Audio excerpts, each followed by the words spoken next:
დღეს საქართველოში ძალიან რთული ვითარებაა.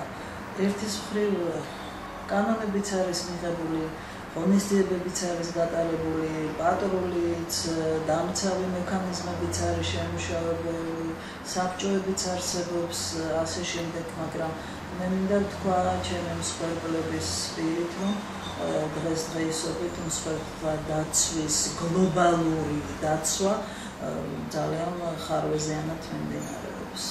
საქართველოში ქალთა მიმართ ძალადობის კუთხით არის საგანგაშო მდგომარეობა და უკვე დიდი ხანია.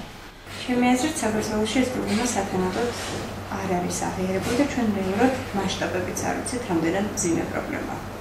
ეს ტენდენცია სამწუხაროდ ბოლო წლებია არსებობს და ამაზე თუნდაც გაეროს მიერ ჩატარებული გენდერული კვლევებიც ამას მიუნიშნებს, რომ ქალთა მიმართ სხვადასხვა სახის ძალადობის ფაქტები საკმაოდ მაღალია სამწუხაროდ საქართველოში. მედიამ ახლა რეაქცია ყურადღება ამ პრობლემას და დასვა ის წესრიგში, ქართულ წესრიგში როგორც პრობლემა.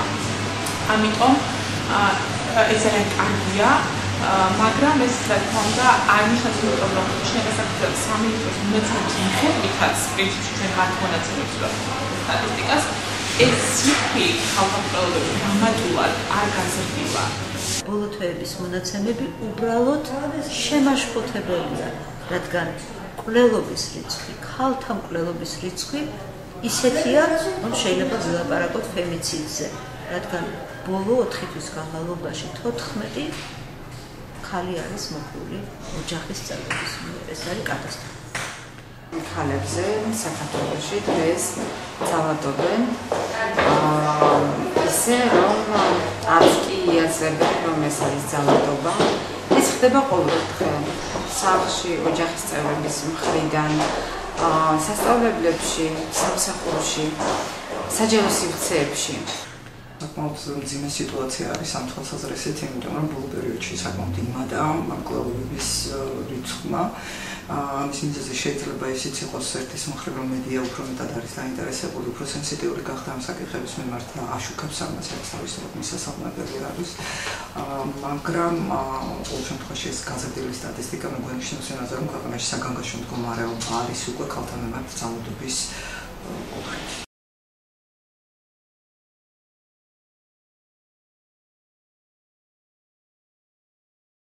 ძირითადი გამომწვევი მიზეზი არის პატრიარქალური წყობა, რომელშიც ცხოვრობთ და ყველა სტერეოტიპი, რაც ქალების შესახებ ვრცელდება მმართველი ინსტიტუციების მიერ განსაკუთრებით. ძირითადი მიზეზები არის თვითონ ეს ჩვენი მენტალობა, დაუსჯელობის სინდრომის არსებობა, აი საჯაროდ არ ხდება, როდესაც როგორ დაისაჯა, რანაირად, იცით, აბსოლუტურად ეს არის მარტო მკვლელობები მოხდა, ინციდენტი მოხდა, მოსახლეობა ამით აღელვებულია და ვეჩვევით, იცით, ბოლოს და ბოლოს ვეჩვევით, რომ აი ეს დაუსჯელად და ესე სამაგალითოდ არ ხდება არაფერი და მე კიდევ ერთი მოუკლავ თუ მე იქ სიმამრსიძე მოუკლავს და მიზეზებზე რა თქმა უნდა ყველა ნაკრები თავბრუში რეგიონებს დგება, მაშინ იწყებს ვიშვიშ, რა თქმა უნდა ეს ქალები დღესაც არ იღუძებენ და მათ არ უნდება რომ მოკლას, ხო? ეს ქალები წლების განმავლობაში აი საზოგადოებაში დაყრდნობილი სტერეოტიპების და ქალების როლის მიმართ სტერეოტიპების მსხვერპლი არიან. ყოველდღიურად ამ ქალებს, მოკლულ ქალებს და არა მარტო საქართველოში უწევთ ღირსების შემოხალ პირობებში ცხოვრება, დამცირებულ პირობებში ცხოვრება. ამის მიზეზი კი არის კულტურა, ის პატრიარქალური შეხედულებები, სტერეოტიპები, როგორც უყურებდება საზოგადოება და ეს კულტურა ხალხს. კომპლექსური პრობლემა არის, მე ასე ვფიქრობ, რომელიც მრავალ მხრივ ჩარევას გულისხმობს. პირველ რიგში ეს უკავშირდება, რა თქმა უნდა, ქალის დაბალ სტატუსს ქვეყანაში და ქალის მიმართ დამოკიდებულების არაადეკვატურ დამოკიდებულებას ქალის მიმართ. ფაქტორი ალბათ ეს არის სახელმწიფოს პოლიტიკა. თუმცა აქვე მინდა აღნიშნო, რომ სახელმწიფოს მხრივ ბოლო წლების განმავლობაში საკმაოდ ქმედითი ნაბიჯები ირიგმება ყოველ შემთხვევაში კანონმდებლობის დონეზე. საკმაოდ გაუმჯობესებულია კანონმდებლობა, საკმაოდ მიდგომები სახელმწიფოს მხრიდან გაუმჯობესებულია და შეიძლება ვთქვათ, რომ სახელმწიფოს ესმის ეს პრობლემა. სხვა საკითხია უკვე თუ სახელმწიფო რამდენად ანუ ის კანონები რაც ინერგება, რამდენად ხორციელდება და რამდენად სიცოცხლის უნარიანი, იმიტომ რომ ვიცი ჩვენ რომ არსებობს ძალიან ბევრი კანონი, ძალიან ბევრი კარგი კანონი, რომელიც განხორციელების პროცესში ვერ ხორციელდება. ჩვენ სტატისტიკა ძალიან სუსტი გვაქვს. არ ტარდება შესაბამისი ორგანოების მხრიდან რაიმე კვლევები, მხოლოდ ეყნობიან არასამთავრობო ორგანიზაციების მონაცემებს, მხოლოდ არასამთავრობო თავისუფლად ეყნობიან დონორთა მხარდაჭერას. ანუ რეალურად სახელმწიფო თვითონ არ ცდილობს, რომ შეისწავლოს რამდენად რთულია, მძიმეა, კომპლექსურია პრობლემა და რა არის მისი გამომწვევი მიზეზები. ანუ ჩვენ ამ ყველაფერზე მხოლოდ გარკვეულ სპეკულაციებს ვაკეთებთ და ჰიპოთეზებს ვაყენებთ. ჩვენ არ ვიცით რეალურად ეს არის თუ უფრო სერიოზულ პრობლემასთან გვაქვს საქმე. სტერეოტიპის არსებობის მიზეზი არის სხვადასხვა სახის ფობიები. ანუ ფობია დგას ხოლმე ორ ფეხზე. ერთი არის, როდესაც ერთ ადამიანთან ერთ ჯგუფს ამ შემთხვევაში მამაკაცებს მიაჩნია, რომ ქალი არის საშიში, ემუქრება საქართველოში, ემუქრება მამაკაცის რეპუტაციას და მეორე რომ ის არ არის თანასწორი. აი, როდესაც ეს მოირღვევა, ეს საფუძველი ამ ფობიის, შიშის, შესაბამისად მდგომარეობა დაიწყებს გამოსწორებას აქეთ. მსოფლიოს ყველა ქვეყანაში ქალთა მიმართ ძალადობა წარმოადგენს პრობლემას და ეს არ არის მარტო დაკავშირებული იმ ვითარებასთან, რომელიც შეიძლება დაკავშირებული იყოს სოციალურ პრობლემასთან, ამას განაპირობებს ძალიან ბევრი რამ, კულტურა, ტრადიცია, სოციალური გარემო, განათლება, ფსიქოლოგიური ფაქტორები და ყველა რელიგიური ფაქტორები და ასე შემდეგ, მაგრამ მიუხედავად ამისა და სწორედ ამიტომაც შეიქმნა ერთი ძალიან მნიშვნელოვანი ინსტრუმენტი, როგორც არის ისეთი მნიშვნელოვანი ინსტრუმენტი, რომელიც მიიღო ევროსაბჭომ პირველი სავალდებულო ინსტრუმენტი, ეს არის სტამბულის კონვენცია ოჯახური ძალადობის ყველა ფორმის დაძლევის შესახებ.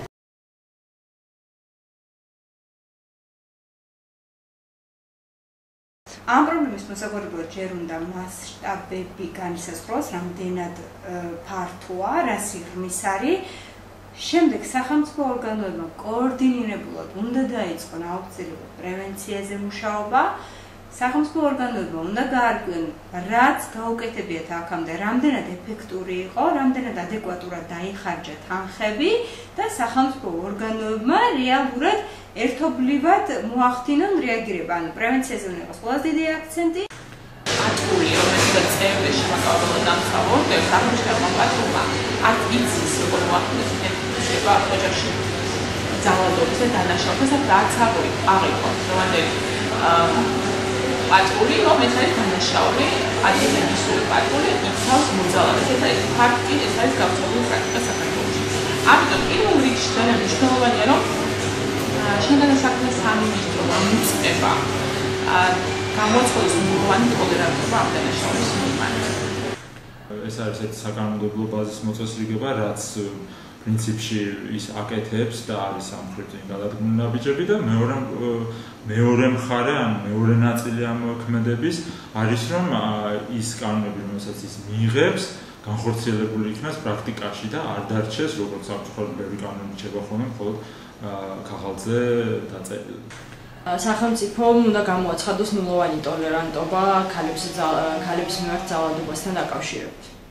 რეაგირება რაც შეიძლება განკაცდეს სახელმწიფომ ამცუროთ უნდა დაისახოს პრიორიტეტად ქალთა მიმართ ძალადობის დაძლევა, რაც პრევენციულ პოლიციებებსაც გულისხმობს და ყველა ძალისხმევმა იქნეს მიმართული იმისაკენ, რომ ამაღლდეს ქალის სტატუსი ქვეყანაში. იმიტომ რომ სხვა ქვეყნების გამოცდილებას გვეუბნება იგივეს, რომ მხოლოდ სამართლებრივი კუთხით გატარებული ზომები არ იღებს სათანადო შედეგებს. ცვლილებების შესაბამისად საჭიროა განათლების სისტემიდან დაწყებული ყველა იმ სივრცეში, რომელიც უკავშირდება უშუალოდ ქალთა უფლებებს. ამიტომ ეს არის ძალიან მნიშვნელოვანი. ამ საქმის უბედური სინამდვილე მდგომარეობს იმაში, რომ ყოველი მსხვერპლი, იქნება ეს ქალი თუ მამაკაცი თუ ბავშვი, არის პოტენციური მოძალადე. და ამ შემთხვევაში ჩვენ ვიცით ბავშვების ცემატყების ძალიან განვითარებული პრაქტიკა და რა თქმა უნდა ამასაც ეს მიზეზი აქვს, რომ საერთოდ ტრიალებს, ესე იგი ციკლურად ბრუნავს ეს ძალადობა.